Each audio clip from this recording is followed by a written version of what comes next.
Tapha madaalii ga'umsaatiin Liverpool yoo injifatu Manchester United qixa bahe.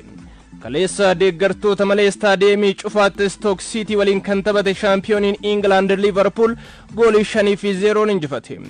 Tapha iddoo shaakala Liverpoolitti taphatame kanaan jijjiirraa ganna kanaan Anfield gadhiisaaf kan eegamu lammiin Uruguay Darwin Nunes daqiiqaa 14 keessatti goolii 3 galchuun hat-trick yoo hojjetu Rio Newman fi Federico Chiesa goolii 1-1 dabalani.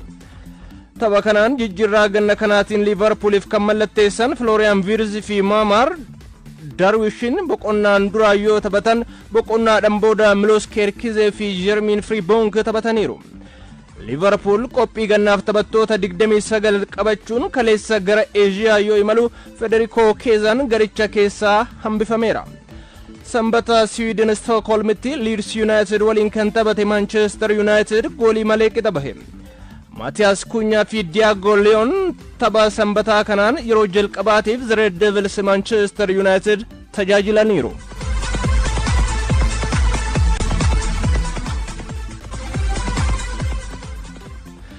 Oduuwwan bargamarraa bal'inaan qindeeffannetti darba. Marcus Rashford Barcelonaaf mallatteessuuf kaleessa gara Catalonia ga'e. Akkaadaamii Manchester United keessa bahuun maqaa kan horate Marcus Rashford akkamiin qe'eetti dhalatee guddatee dhiibbame Barcelonaan barbaadame. Xiinxalaa BBC Sport Shifarraa'u Jaamboo qindeesseetiin jira. Manchester United's main man, Marcus Rashford.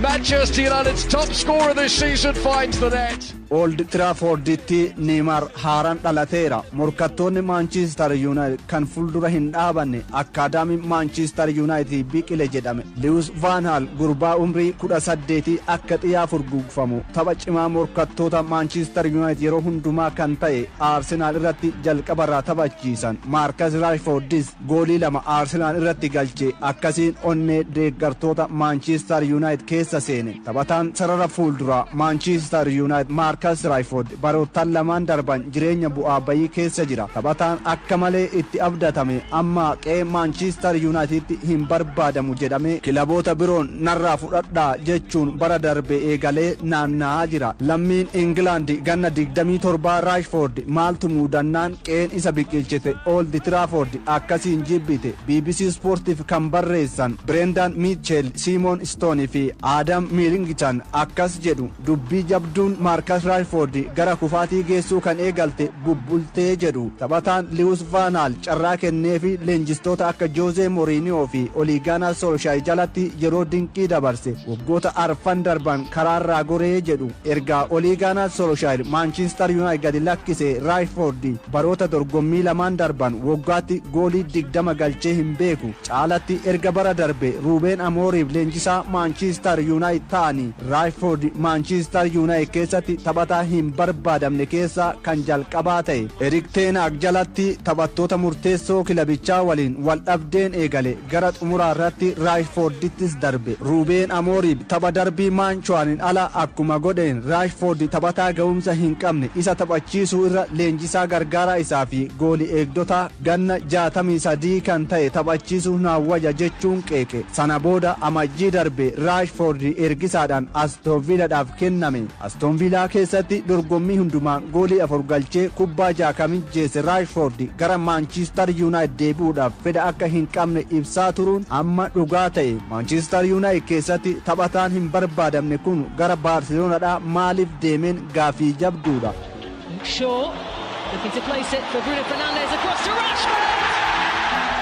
Kilabni warra Blaugrana Barcelonaan baroottan as dhiyoo rakkoo faayinaansii hamaa keessa jira. Taphattoota akka Luis Diaz fi Nico Williams mallatteessifachuuf gaafatus dhimma galmee taphattoota danqaa itti ta'een filannoo biraa hin qabani. Rashford ammoo Barcelonaadhaaf taphachuu akka barbaadu yeroo gara garaatti ibsaa ture. Keessumaa Lamine Yamal waliin taphachuu baay'ee akka itti tolu dubbata. Daarikteerri ispoortii Barcelonaadhaa deekunis Rashford mallatteessifachuuf fedha qaban ibsaa turani. Amma dubbiin gara xumuraatti dhiyaatee ergisaa fi akka filannootti dhaabbiidhaan mallatteessifachuuf walii galanii Baarseloonaan rakkoo taphattoota sarara fuulduraa hin qabu bara darbe laaligaa qofaan goolii 102 galche chaampiyoons liigii awurooppaatiin goolii 43 galchaniiru laaligaa dabalatee waancaa 3 fudhatee bara xumure maaliif raashfoord mallatteessifachuuf filataniin ammoo waan ijoodha Baarseloonaan ergaa Neeymaar bara 2017 kilabicha gadi lakkise sarara qarqara bitaan taphataa kubbaa gangalchee gara fuula duraa deemu sirrii hin arganne jedhama Hansii Filiik iddoo kana Raafiinaan akka taphatu yaalaniiru Daanii Olmo fi Feeraan Toores iddoo kana taphachuuf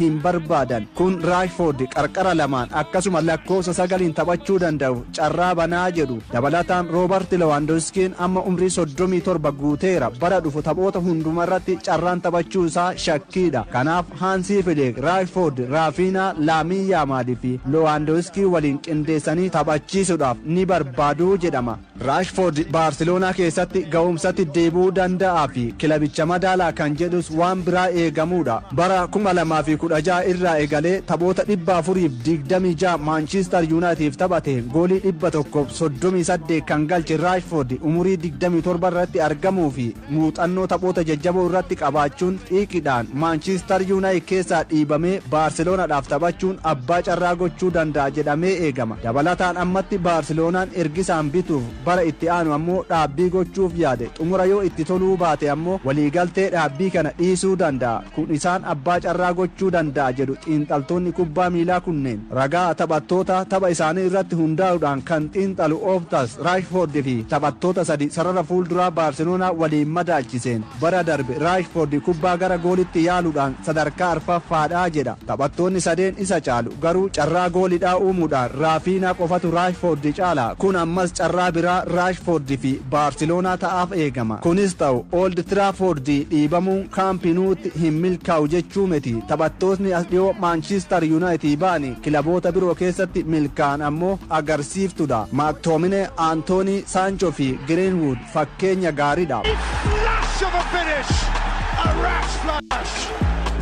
Rashford opening up his body, working the angle brilliantly and scoring with aplomb.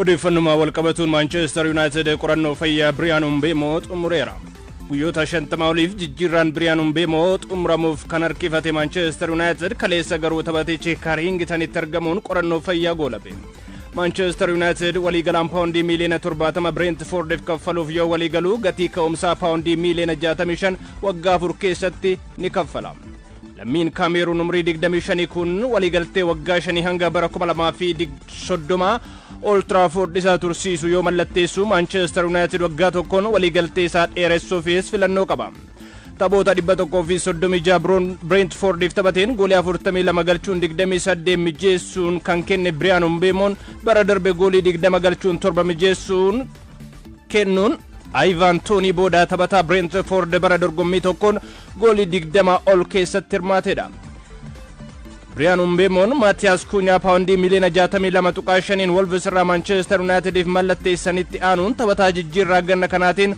kilabichaan mallatteesse garee Manchester United qophii ganna boru gara Ameerikaa imaluu keessatti hammatamuunis garas ni deema jedhamee eegama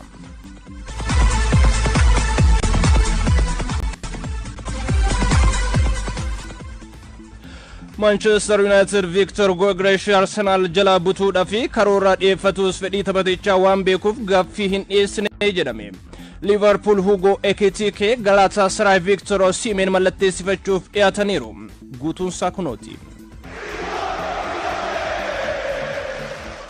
gara guyyaatti mata duree haaraa miidiyaalee ispoortii ta'uudhaan kan bahu jijjiirraan Victor Gyokeres ammas mata duree biraa dabalatee Gyokeres filannoo Arsenal qofaa taasifachuun gara ispoortiin Lisbon bara dorgommii dhufuu qophaatiin jiru keessa isa hambisee Arsenal fi ispoortiin Lisbon gatii taphatichaa irratti walii galanii euro miliyoona 10 dhawaatan dabalamu irratti walii galuu dhabanii haala kanaan kan harkifatee jijjiirraa Victor Gyokeres kana kilaboonni biroos jidduu galuuf sochii galanii akka gabaasaa miidiyaa Poorchugaalitti yoo ta'e Manchester United taphaticha Arsenal jalaa butuuf hanga euro miliyoona 80 dhiyeessuuf yaadaa jiraachuutu gabaafame.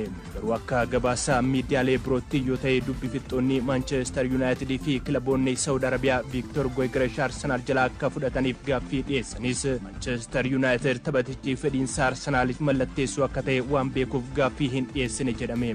Dorgommii darbee taphoota 52 gooliiwwan 54 Sporting Lisboniif kan galche Victor Goigaresh taphoota 100 fi 2 taphateenis gooliiwwan 97 galchuun taphataa cimaa sarara fuulduraa ta'uu mirkaneesse.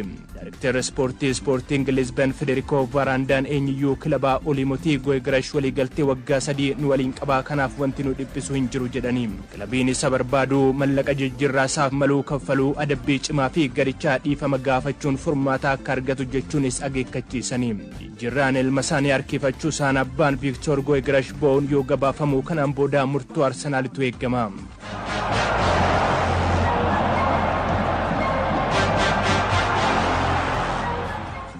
Guddaa Newcastle Alexander Isak irraa barbaadu isaan fuula isaa gara Hugo Ekitike kan naanneffatee Liverpool dhimmicha irratti Frankfurt waliin walii galee.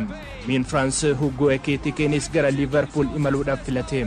Liverpool taphataa kana mallatteessifachuuf gatii ka'umsaa euro miliyoona 80 yoo dhiyeessu gatiin isaa deemsa keessa hanga euro miliyoona 95tti guddachuu akka malus Sky Sport gabaase. Dorgommii darbee taphoota 48 gooliiwwan 22 galchuun 12 kan mijeessee dargaggeessi umrii 23 Hugo Ekitikeen gatii jedhameen Liverpooliif mallatteessinaan taphataa gatii qaaliin Frankfurt gurgures ta'a. Jirraa ganna kanaatiin Florian Wirtz, Milos Kerkizii fi Jerome Frimpong Anfieldiin kan gaate shaampiyooniin England Liverpool garee ijaaraa jiruun kilaboota biroof yaaddoo ta'e. Şimdi orta ceza sahasını Morata bıraktı. Atak devam etti. Şut! Direkten döndü Osimhen gol! Darbee ergisaan Istanbulitti kilaba Turkii Galatasarayif taphachaa kan ture lammiin Naajeeriyaa Victor Osimhen dhaabbiin mallatteessuuf walii gale. Galatasaray jijjiirraa Osimhen dhaabbii gochuuf bara kana euro miliyoona 40 bara dhufu euro miliyoona 35 walumaa galatti euro miliyoona 75 Naapooliif kaffaluuf murteessiti. Galteen kun torbee kana keessa ni mallattaaf yoo eeggamu Galatasaray gara fuulduraatti Osimhen kan gurguru yoo ta'e bu'aa isaarraa euro miliyoona 10 Naapooliif ni qooda. Galteen isaanii kana keessatti Galatasaray waggoota lamaan dhufan Victor Osimhen kilaboota Itaaliitti gurguruu akka hin dandeenyes eerame. Bir gol daha. 4-0.